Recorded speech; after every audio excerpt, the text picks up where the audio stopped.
এখন ভয়াবহ রূপ ধারণ করেছে এবং কৈলাসহর শহরের বাইরে গ্রামাঞ্চলে প্রচুর মানুষ জলমগ্ন হয়ে আছে, বাড়ি থেকে বেরোতে পারছে না। বাড়িতে প্রায় বুক পানি জল এবং এখানে যে প্রশাসন থেকে বিশেষটা ম্যানেজমেন্টের অবস্থা আরও করুন।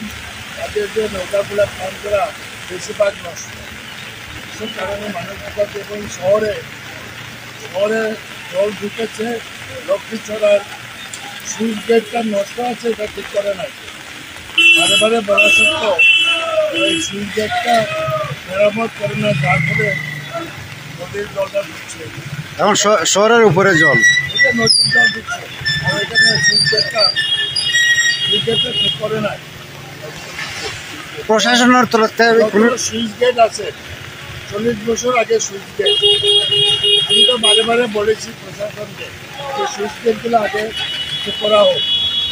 প্রশাসনের তরফ থেকে কোনো সতর্কতা জারি করছেন? সতর্কতা কোনো জারি করে নাই, মাইকিং করে নাই, যার কারণে মানুষ আবার জলমগ্ন হয়ে আছে, বাড়ি করে বেরোতে পারছে।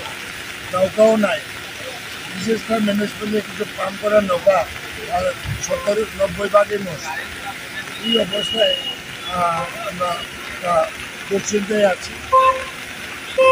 আমরা